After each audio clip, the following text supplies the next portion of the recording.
Welcome good morning all dear student. If you are new to this channel then subscribe and press the bell icon. बच्चों देख रहे हैं आज हम ज्ञान सेतु दिगम संवर्धन कार्यक्रम सुबोध कार्य पुस्तिका विज्ञान का अध्ययन करेंगे। तो कौन सा पेज नंबर है बच्चों, अब चलिए देखते हैं। बच्चों देख रहे हैं आपके पास दिखाई दे रहा है पेज नंबर 14। तो देखिए बच्चों पेज नंबर 14 आज हम शुरुआत कर रहे हैं कि क्या किस तरह से क्वेश्चन को बनाएंगे। आप मेरे साथ बने रहिए। अगर आप हमारे इस चैनल पर नए हैं तो अभी सब्सक्राइब कर लें और अपनी पढ़ाई को कंटिन्यू जारी रखिए।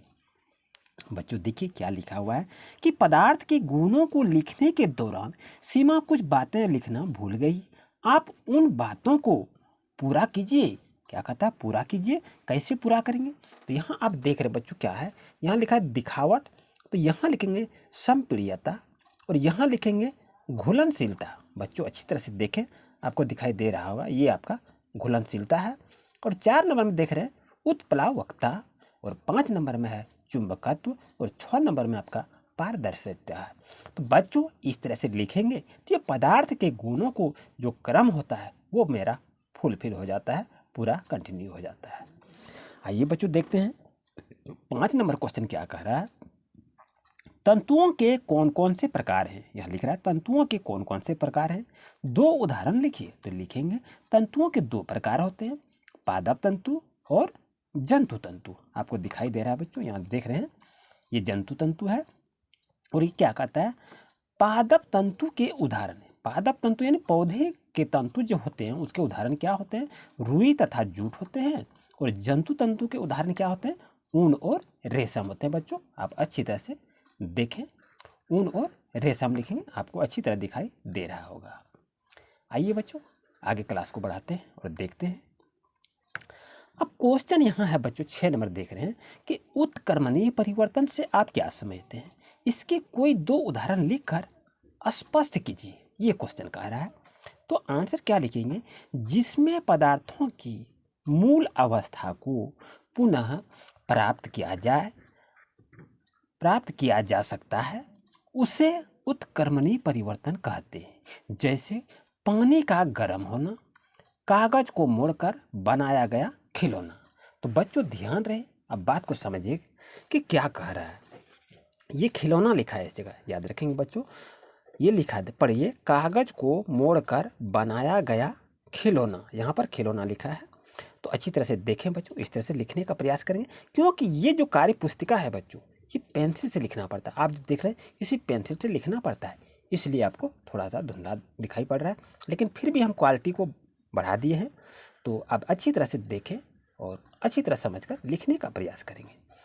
बच्चों समझते हैं कि उत्क्रमणीय परिवर्तन क्या होता है। तो उत्क्रमणीय परिवर्तन उससे कहते हैं जिसको हम पुनः उसको प्राप्त कर सकते हैं, और अनुत्क्रमणीय परिवर्तन वो होता है जिसको हम पुनः उसी रूप में प्राप्त नहीं कर सकते।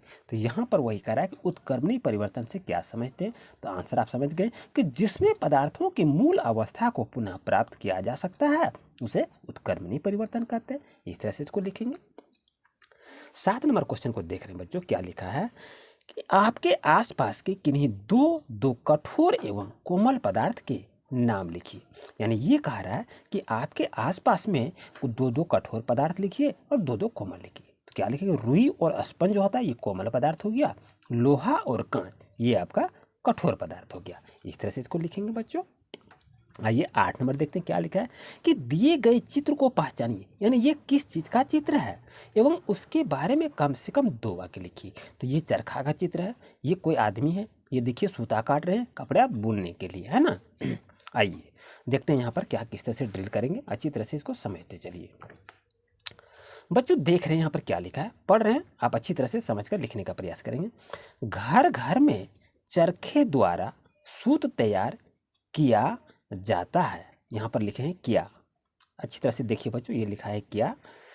और स्वतंत्रता आंदोलन के समय अंग्रेजों, यहाँ पर लिखा है अंग्रेजों के मिलों में तैयार कपड़ों का बहिष्कार किया गया था।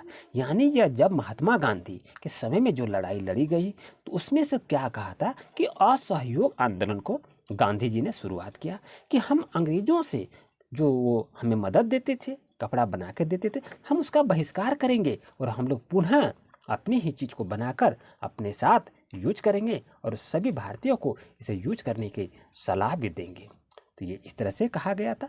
तो ये चरखा से सूत कौन काटता था? महात्मा गांधी काटा करता था। आइए बच्चों देखते हैं नेक्स्ट में क्या लिखा है बच्चों। नेक्स्ट क्वेश्चन आपके सामने में दिखाई दे रहा है 9 नंबर क्वेश्चन। निम्नलिखित में से विलेय एवं अविलेय पदार्थों को वर्गीकृत कीजिए। विलेय का मतलब है जो पानी में घुल जाए और विलेय का मतलब हुआ जो कि पानी में ना घुले। तो यहाँ आपके पास दिया है चीनी, नमक, चॉक पाउडर, रेत, लकड़ी का बुरादा और तेल है।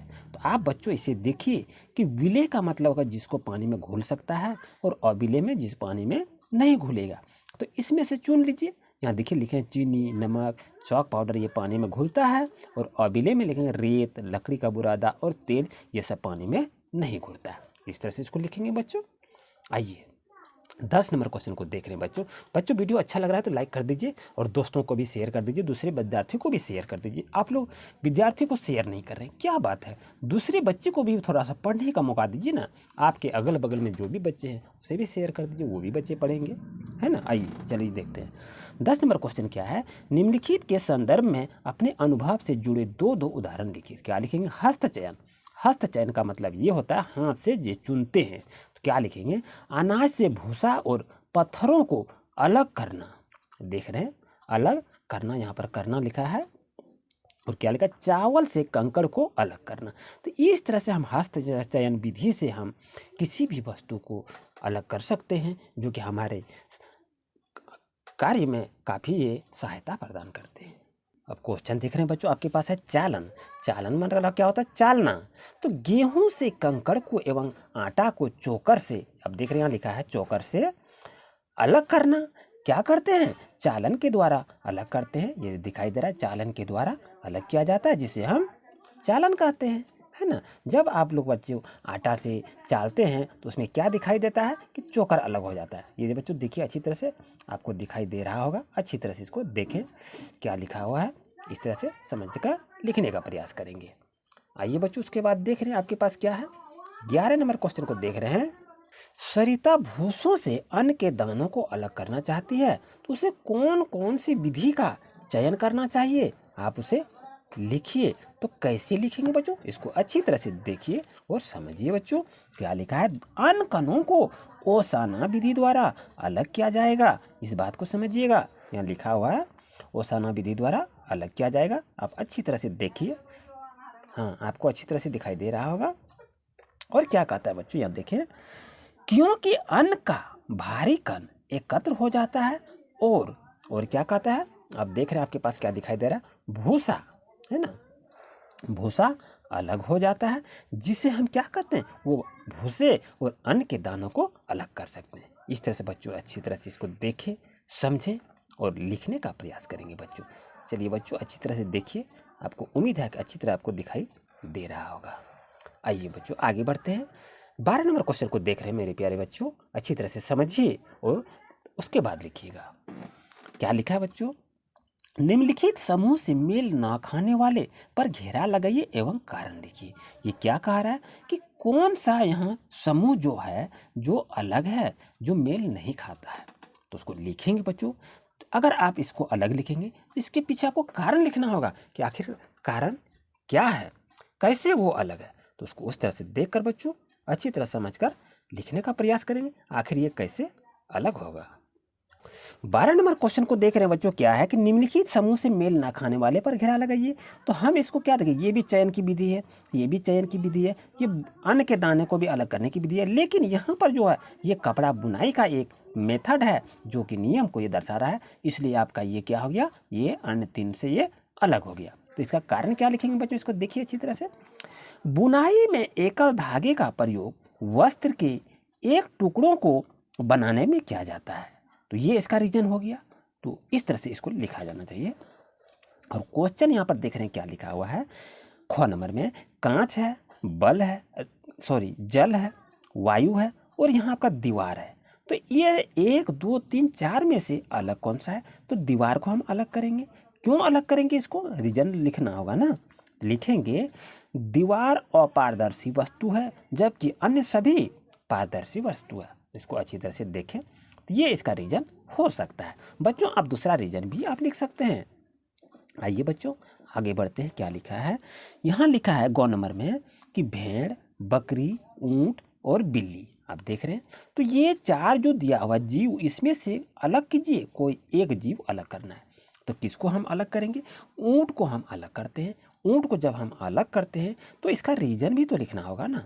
आइए रीजन को लिखते हैं। कारण क्या होगा कि ऊंट को रेगिस्तान का जहाज कहा जाता है, इसलिए क्या लिखेंगे, यह अलग है। यानी ऊंट को क्या कहते हैं? रेगिस्तान का जहाज कहते हैं, इसलिए ये आपका अलग हो गया। इस तरह से लिखेंगे। 13 नंबर क्वेश्चन को देख रहे मेरे प्यारे बच्चों, क्या है कि रमन ने नमक से आधे भरे डब्बे में पानी भर दिया। आप नमक को पुनः प्राप्त करने हेतु किस विधि का उपयोग करेंगे, आप बताइए। तो कहेंगे कि वाष्पन विधि का चयन करेंगे और इस क्रियाकलाप में क्या करेंगे, मिश्रण से क्या करते हैं बच्चों कि जल को हम क्या करते हैं, यहाँ लिखेंगे इस क्रियाकलाप में मिश्रण से जल तथा नमक को पृथक करने के लिए वाष्पन की प्रक्रिया का हम प्रयोग करेंगे, यानी प्रयोग किया जाता है। इस तरह इसको लिख सकते हैं बच्चों। ये आपका सेंटेंस रीजन कंप्लीट हो जाता है बच्चों। ये आपका पेज नंबर 15 आपका कंप्लीट हो जाता है। बच्चों देख रहे हैं आपके सामने क्या दिखाई देगा, उचित विकल्प के सामने सही का निशान लगाइए। आप देखिए यहाँ पर ये पत्ता है, ये जड़ है और ये फूल है, और ये आपको क्या दिखाई दे रहा है, ये खोपड़ी का चिन्ह है। आप बता सकते हैं कि आखिर इसमें अलग कौन होगा। तो आप देखिए यहाँ क्या कह रहा है कि निम्नांकित में कौन सा पादप भाग नहीं है, यानी पौधे के भाग नहीं है। तो ये देखिए खोपड़ी जो आपका है पौधे से नहीं बनता है बच्चों, इसलिए ये आपका अलग होगा, इसमें आप टिक लगाइएगा। ये फूल है, ये जड़ है और ये पत्ता है, ये सभी पौधे के भाग हैं। उम्मीद है बच्चों आपको अच्छी तरह समझ में आ गया होगा। आइए बच्चों यहाँ देख रहे हैं क्या लिखा है कि नीचे दिए गए नामों को शाक व वृक्ष से मिलाइए। बच्चों देखिए हम आपको मिला के बता दिए हैं कि शाक कहाँ कहाँ लगेगा, तो कमल में शाक लगेगा, टमाटर में शाक लगेगा, और बाकी जो बचा सबको वृक्ष में लगा दीजिएगा। इस तरह से चिन्ह को लगाएंगे। और बच्चों यहाँ देख रहे हैं आपके पास क्या दिखाई दे रहा है, शाक इधर भी लगाएंगे। ये देखिए वृक्ष जो होता है वो बरगद होता है बच्चों, तो बरगद में लगा दीजिए, और बाकी जो बच गया बच्चों उसको शाक में लगा दीजिएगा। इस तरह से बच्चों आप देखेंगे आपका ये कितने नंबर का है, 2 नंबर बच्चों कंप्लीट हो जाता है। आइए बच्चों 3 नंबर क्वेश्चन को देख रहे हैं क्या कह रहा है। 3 नंबर क्वेश्चन में कह रहा है कि परिवेशी पेड़ पौधों के नाम सारणी में उचित स्थान पर लिखिए। तो बच्चों आप देखें अच्छी तरह से, हम आपको लिख दिए यहाँ पर, अच्छी तरह से बच्चों देखें, समझें और लिखने का प्रयास करेंगे। वीडियो को पॉज कीजिए और लिखते चलिए बच्चों। उम्मीद है बच्चों आपको अच्छी तरह समझ में आ गया होगा। ये आपका शाक में आएगा, और ये आपके वृक्ष में आएंगे, और ये आपके झाड़ी में आएगा। यानी झाड़ी वाला पौधे के नाम लिखना है, वृक्ष वाले को नाम लिखना है, और इधर शाक वाले को नाम लिखना है। आइए बच्चों उसके बाद देख रहे हैं 4 नंबर में क्या लिखा है कि निम्नांकित चित्र पहचान कर शिरा विन्यास का नाम लिखिए। तो इसमें लिखेंगे समानांतर शिरा विन्यास लिखेंगे, और इसमें लिखेंगे जाली का शिरा विन्यास लिखेंगे, क्योंकि ये इसमें से जाल के रूप में दिया गया है, इसलिए इसको क्या लिखेंगे बच्चों, जाली का शिरा विन्यास। उम्मीद है आपको अच्छी तरह समझ में आ गया होगा बच्चों। देखें अच्छी तरह से और उसके बाद लिखने का प्रयास करेंगे। आइए बच्चों यहाँ पर लिखा हुआ क्या देख रहे हैं आप, लिखा है कि दिए गए पुष्प के चित्र में प्रमुख भागों को नामांकित कीजिए। यानी आपको 2 भाग को नामांकित करना है। ये देख रहे हैं आप क्या है, ये आपका पुंकेसर है, ये आपका बाह्य दल है। इस तरह से बच्चों इसको नाम लिखेंगे। तो ये पेज आपका बच्चों 16 आप देख रहे हैं बच्चों, ये कंप्लीट हो जाता है। उसके बाद देख रहे बच्चों क्या है कि उचित विकल्प के सामने सही का निशान लगाइए। तो सही का निशान लगाना है, कौन विकल्प सही होगा। तो आप देखें बच्चों, ये हमारे शरीर के भी पार्ट्स हैं, ये हमारे शरीर के पार्ट्स हैं, और ये जो देख रहे हैं ये भी हमारे शरीर के पार्ट्स हैं। लेकिन ये फूल जो है मेरे शरीर से संबंध नहीं है, इसलिए ये आपका सही होगा बच्चों। आपको अच्छी तरह समझ में आ गया होगा बच्चों। आइए अब देखते हैं यहाँ क्या लिखा है कि मानव कंकाल बना होता है। तो मानव कंकाल किससे बना होता है बच्चों, आप अच्छी तरह समझिए थोड़ा सा कि मानव कंकाल कैसे बना होता है, किस चीज़ से बना होता है, अस्थि से बना होता है कि उपास्थि से बना होता है, या कोई नहीं। यदि ये दोनों से बना होता है तो ये आपका 100 नंबर सही होगा, और अगर खाली ये सही होगा तो और नंबर यहाँ लिखेंगे। आप बताएंगे बच्चों कि आखिर हमारा कंकाल कैसे बना होता है। तो हमारा कंकाल अस्थि और उपास्थि दोनों से मिलकर बना है, इसलिए ऑप्शन आपका 100 नंबर सही होगा। तो यहाँ लिखेंगे बच्चों 100 नंबर लिख दीजिए। इस तरह से बच्चों इसे बनाने का प्रयास करेंगे। आइए क्वेश्चन देखते हैं। 100 नंबर क्या लिखा है बच्चों कि ऊपरी जबड़े एवं कपाल के मध्य की संधि को हम क्या कहते हैं? हिंज संधि कह देंगे, या धुराग्र संधि कहेंगे, या मेरुदंड संधि कहेंगे, या अचल संधि कहेंगे। तो आपको 4 ऑप्शन में से चुनना है। तो करेक्ट आंसर आपका क्या होगा बच्चों? अचल संधि, जो कि यहाँ 2 नंबर आपको लिखना होगा बच्चों। इस तरह से बच्चों इसे बनाया जाता है। उम्मीद है आपको अच्छी तरह समझ में आ गया होगा बच्चों। आइए बच्चों, यहाँ देख रहे हैं आपके पास दिखाई दे रहा है क्या लिखा है। यहाँ देख रहे हैं कि चित्र पहचान कर नाम लिखिए। यहाँ पर जो चित्र आपके सामने में दिखाई दे रहा है इसका नाम लिखना है। यहाँ भी चित्र जो दिखाई दे रहा है इसका नाम लिखना है, और यहाँ पर जो चित्र दिखाई दे रहा है इसका भी नाम लिखना है। तो बच्चों चलिए देखते हैं इसका नाम क्या होगा। ये हमारे बैकबोन है, जिसको मेरुदंड भी कहते हैं या मेरुरज्जु भी कहते हैं। आइए आपके सामने में दिखाई दे रहा है, ये आपका मेरुदंड लिखिए बच्चों। ये लिखेंगे कंदुक खलिखा संधि लिखेंगे, और ये लिखेंगे पसली पंजर लिखेंगे। आप देखिए पसली पंजर है। इस तरह से बच्चों इसे लिखने का प्रयास करेंगे। बच्चों देख रहे हैं आपके पास 3 नंबर है, मिलान कीजिए। कंकाल मिलान करेंगे, शरीर की आकृति प्रदान करता है। पसली पंजर क्या करता है? फेफड़े को सुरक्षा प्रदान करता है। और मानव खोपड़ी क्या करता है? मस्तिष्क को सुरक्षा प्रदान करता है। और श्रोणि अस्थियां क्या करती हैं? आमाशय से नीचे पाए जाने वाले अंगों को सुरक्षा प्रदान करते हैं। तो ये बच्चों इस तरह से इसको बनाएंगे, अच्छी तरह से समझ कर इसे बनाने का प्रयास करेंगे बच्चों। और आपके सामने में दिखाई दे रहा है बच्चों, यहाँ देखिए आपके शरीर के भिन्न भिन्न अंगों की गति के बारे में उचित विकल्प चुनकर लिखिए। तो इस तरह से बच्चों आप लिखने का प्रयास करेंगे। उम्मीद है बच्चों इसको अच्छी तरह समझ में आ गया होगा। ये आपका पेज नंबर बच्चों 17 कंप्लीट होता है। आपसे मेरा रिक्वेस्ट है, अगर आप हमारे चैनल पर नए हैं तो अभी सब्सक्राइब कर लें और बेल आइकन को ऑन कर लें। और वीडियो को बच्चों ज़्यादा से ज़्यादा शेयर कीजिए, बच्चों को जोड़ते चलिए, क्योंकि बच्चों को आप लोग जोड़ते नहीं हैं। क्या बात है, जितने भी बच्चे पढ़ रहे हैं सबको जोड़ते चलिए, आखिर उस बच्चे को भी पढ़ने का मौका दीजिए ना।